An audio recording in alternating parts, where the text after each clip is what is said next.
قرآن اندازی معنی مفہوم اور اس کے احکام و مسائل سے متعلق گفتگو ہوگی انشاءاللہ۔ موضوع بہت اہم ہے اور اس کی بڑی ضرورت بھی ہے، خصوصاً ہم مدارس کے طلباء کے لیے، فارغین کے لیے، اور بحیثیت ایک دینی علم کے جو معلم ہیں، ہمارے لیے ضروری ہے کہ اس موضوع سے متعلق بھی ہم واقف ہوں تاکہ ہم لوگوں کی اچھی رہنمائی کر سکیں۔ اس موضوع سے متعلق جو باتیں میں آپ کے سامنے رکھنے جا رہا ہوں، قرآن اندازی، یہ جو لفظ ہے اردو میں مستعمل ہے لیکن عربی زبان کا اصل کلمہ ہے۔ سب سے پہلے اس کا ہم معنی معلوم کر لیتے ہیں، پھر انشاءاللہ آگے گفتگو ہوگی۔ عربی زبان میں قرع کہتے ہیں، یعنی ایک چیز کا دوسری چیز سے لگنا، ایک چیز کو دوسری چیز پر مارنا۔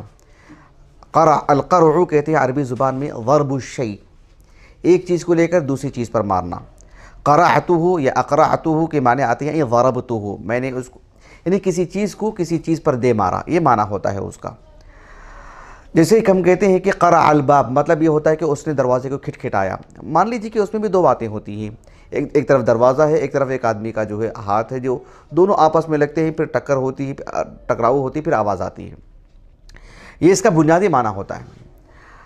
اللہ سبحانہ وتعالیٰ نے قرآن مجید میں ایک سورہ نازل فرمائی ہے القاریعہ۔ القاریعہ کا مطلب یہی ہوتا ہے کہ ایک تو روز قیامت، جب قیامت برپا ہوگی تو چیزیں ایک دوسرے سے ٹکرائیں گی اور ہولناک آوازیں آئیں گی، یہ بھی اس کے اندر معنی ہے۔ اور احمد بن فارس رحمہ اللہ مقایس اللغہ میں کہتے ہیں قرع کے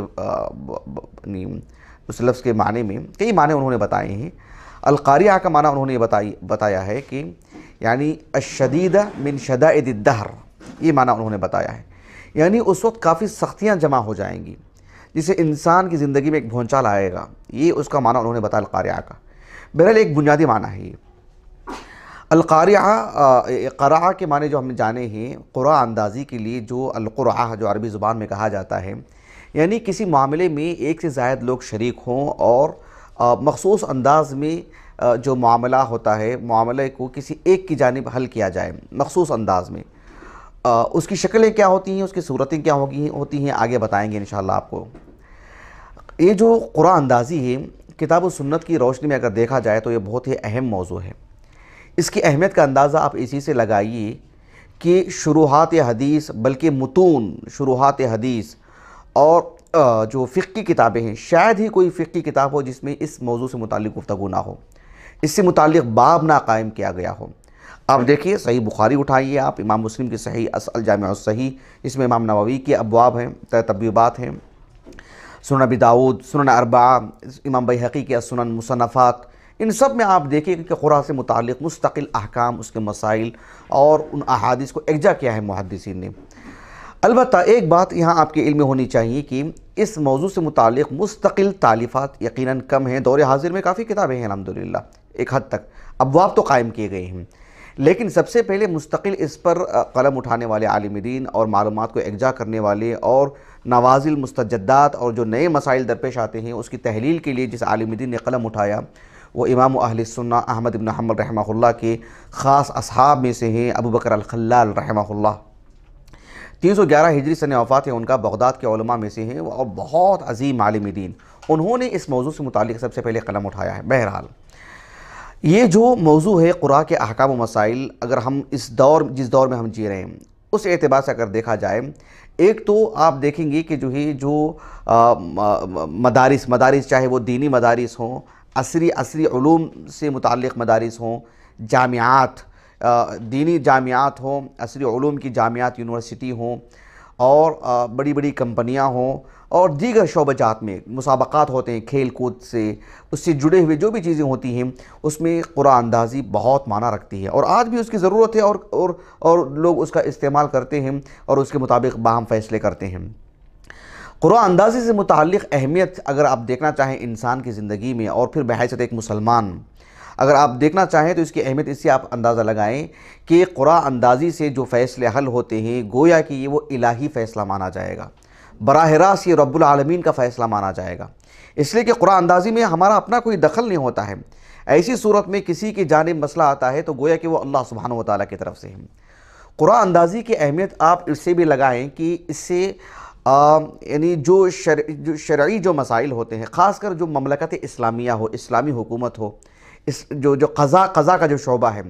یعنی قرآن اندازی کے ذریعے سے بھی فیصلے کیے جا چکے ہیں۔